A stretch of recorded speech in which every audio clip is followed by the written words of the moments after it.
Welcome back to Delta Hands. Elmore Morgan Jr. is from here and feels it.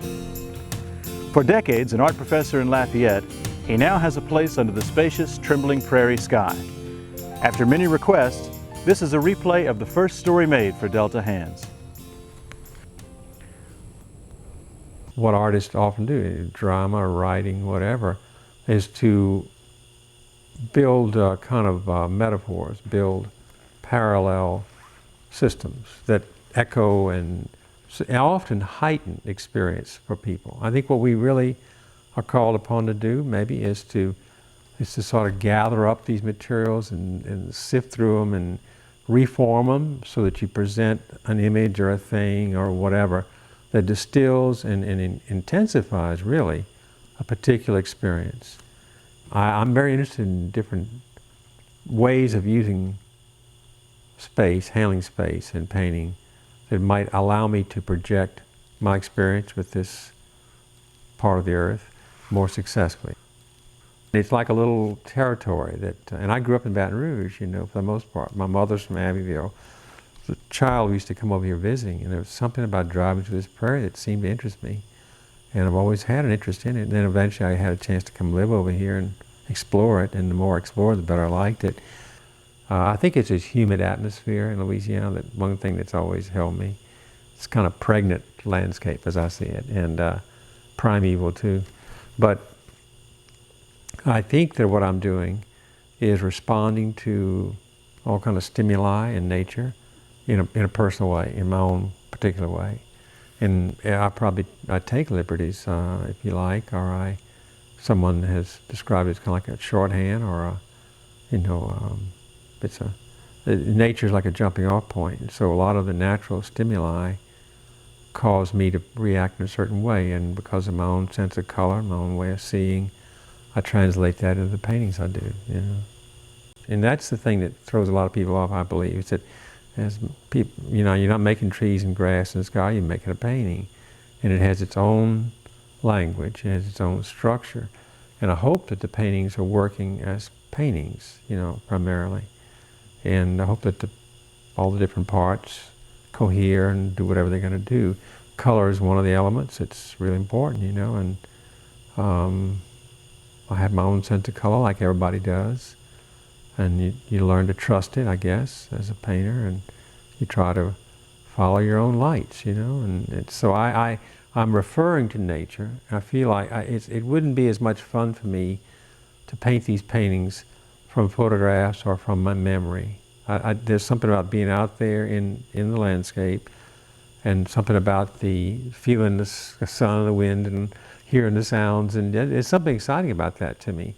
It's really changing, so it's so powerful, especially in the summer. You got all this heat and moisture coming out of the Gulf.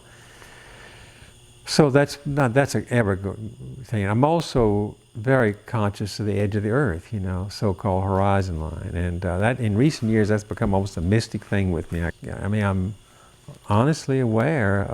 I can kind of sense the scale of the earth. Doesn't that sound crazy? Like the whole planet. I can almost, my little thin sliver where I'm standing, I can almost imagine the circumference of the whole thing, you know. So I guess I'm in some kind of close communion with nature, if you like, and I sure like that. I want to keep it like that.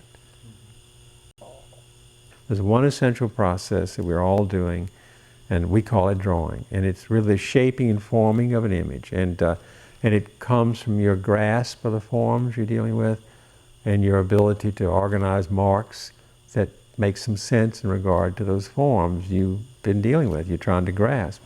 And so that a lot of what goes on in making an image is this dance you're doing all the time, trying to make these marks that make sense, you know, as structurally, and that really are honest understanding and response to this form.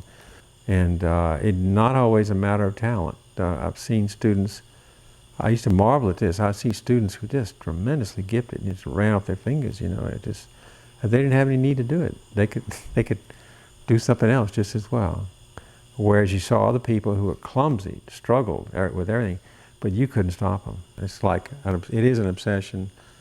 It's like some addiction or something, you know. And if they just let me go out and paint regularly, I'm okay. I'll be all right. I'm manageable. And so if I don't get a fairly regular, steady diet of it, I build up like a head of steam, you know, and I just need to do it. And so that it sort of starts like that. That's really like you've been impressed by that need to do it, you know. Plus you have ideas that come to you. And like every year, this rice season, you know, it's like a cycle I'm on. And I paint year round, I work year round, I work in winter, but there's something about this rice season that's like, I mean, I get geared up for that. I mean, I watch they plant, I watch, you know, the whole cycle. I mean, I know which fields they plant. I'm like a farmer, you know, and I go around with them. And I right now, it's like, this is the 8th of June we're doing this. And this is peak time for me. Every day is like a day I don't want to lose, you know. And I'm supposed to be out here painting every day. The last couple hours a day are just prime time for me. I always knew I had to come back to Louisiana. I could tell that while I was in Europe, and I love to travel, I love cities, I love to travel. I never get enough of that. And but I always knew that I wanted to come back to Louisiana. Just had it in my, I just knew I had to come back. My father was a big influence on me. My father was a photographer, well-known Louisiana photographer, and Dad gave me an example, really, of someone who well, I thought made art with his photographs, but also made a living with it. He supported a family. I mean, he didn't have any grants. He made good work, and his work was art. It was important as a documentation of the folk life and the life of this state when he was alive.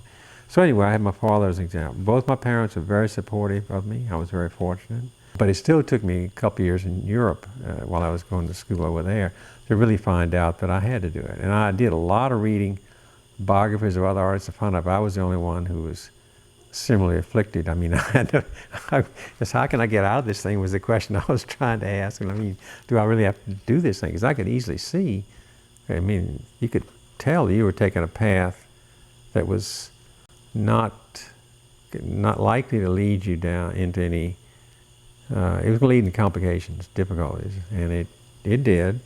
And but I really wouldn't I wouldn't have no regrets. Not only I don't think I could have done anything differently, honestly. I'd have been miserable, in really bad shape. And I'm just grateful. I think it's been great. I love it. I mean, I just wouldn't want to, I can't see myself doing anything else, to tell you the truth.